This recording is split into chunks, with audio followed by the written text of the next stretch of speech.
Ketidakadilan terhadap warga Amerika di tangan pemukim Israel di tepi barat, sebuah pengkhianatan terhadap nilai America First. Kejadian tragis di kota Sinjar, tepi barat, pada hari Jumat, telah menampar wajah setiap warga Amerika yang mengharapkan pemerintah mereka menjunjung tinggi martabat dan nyawa rakyatnya sendiri.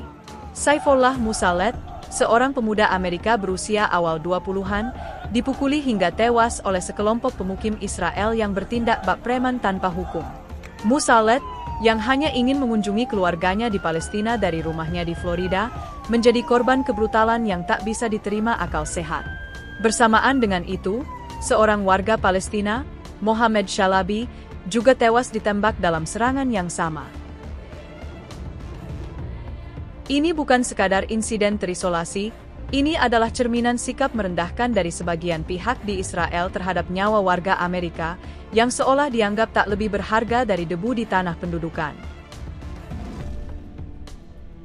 Bayangkan seorang anak muda Amerika, penuh harapan, melakukan perjalanan untuk menyambung tali keluarga, hanya untuk dihajar hingga nyawanya melayang oleh pemukim yang merasa kebal hukum.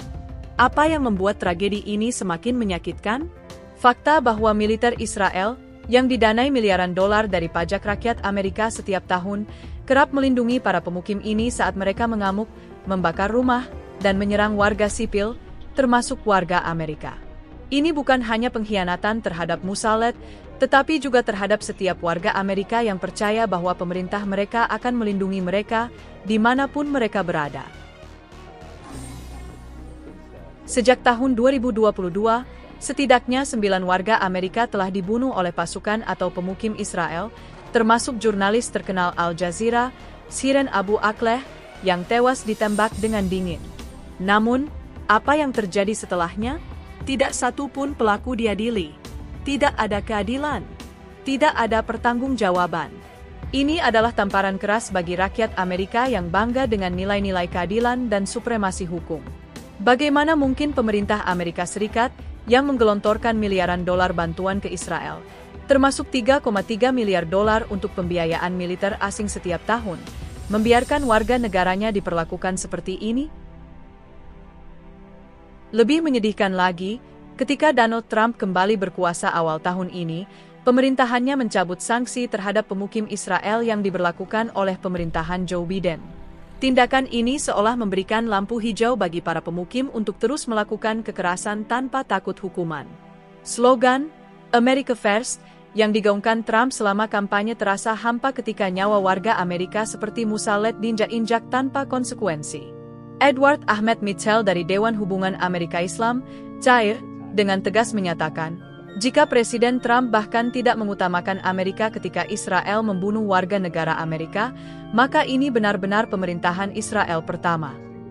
Kata-kata ini bukan sekadar kritik, melainkan jeritan kemarahan atas pengabaian yang terus berulang. Sikap merendahkan terhadap warga Amerika ini bukan hanya soal kekerasan fisik. Pemukiman Israel di tepi barat, yang dianggap melanggar hukum internasional oleh Perserikatan Bangsa-Bangsa dan Organisasi Hak Asasi Manusia, adalah bagian dari strategi sistematis untuk mengusir warga Palestina dari tanah mereka. Namun, ketika warga Amerika seperti Musallet menjadi korban, itu menunjukkan bahwa para pemukim dan pendukung mereka tidak peduli dengan kewarganegaraan korban, Amerika atau bukan, semua dianggap sama rendah di mata mereka. Institute for Middle East Understanding, IMEU, menegaskan bahwa para pemukim semakin sering melakukan aksi main hakim sendiri, didukung penuh oleh militer dan pemerintah Israel. Ini adalah penghinaan langsung terhadap Amerika Serikat yang terus mendanai Israel tanpa meminta pertanggungjawaban atas nyawa warganya sendiri.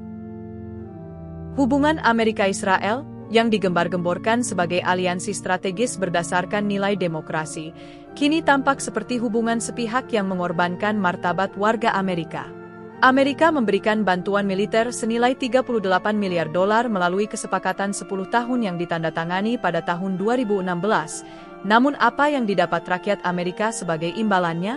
Kematian warga negaranya tanpa keadilan, penghinaan terhadap nilai-nilai yang mereka junjung, dan tuduhan kemunafikan dari dunia internasional. China dan Rusia, Misalnya, mengecam Amerika atas standar ganda dalam menangani pelanggaran hak asasi manusia, sementara warga Amerika terus menjadi korban. Penyelidikan Israel atas insiden seperti pembunuhan Musalet seringkali hanya formalitas kosong. Militer Israel mengklaim bahwa kekerasan di Sinjil dipicu oleh pelemparan batu oleh warga Palestina, namun laporan mereka selalu berujung pada ketiadaan tuntutan pidana. Ini bukan keadilan, ini adalah pelestarian impunitas. Sementara itu, kekerasan di tepi barat meningkat, dengan Israel dilaporkan membunuh 57.762 warga Palestina di Gaza dalam kampanye yang disebut genosida oleh kelompok hak asasi manusia. Warga Amerika harus bertanya, mengapa pajak mereka digunakan untuk mendanai kekerasan yang juga merenggut nyawa anak-anak bangsa mereka sendiri? Kemarahan warga Amerika seharusnya membuncah. Ini bukan hanya tentang Musalet atau Abu Akleh, ini tentang harga diri bangsa. Ketika pemerintah Amerika terus mendukung Israel tanpa syarat, sementara warga negaranya dibunuh dan diabaikan, itu adalah pengkhianatan terhadap prinsip-prinsip yang membuat Amerika bangga. Cair dan kelompok lain menyerukan agar pemerintah menghentikan penggunaan dana pajak Amerika untuk mendukung tindakan Israel yang menghancurkan nyawa, termasuk nyawa warga Amerika. Jika America First benar-benar menjadi pegangan, maka sudah saatnya pemerintah Trump menunjukkan keberanian untuk menuntut keadilan bagi warga seperti Musalet, bukan hanya diam dan membiarkan Israel mempermalukan Amerika di mata dunia. Ini adalah seruan untuk warga Amerika. Bangkitlah dan tuntut pemerintah Anda untuk menghormati nyawa Anda, martabat Anda, dan nilai-nilai yang Anda yakini. Jangan biarkan pengorbanan Musalet dan yang lainnya sia-sia.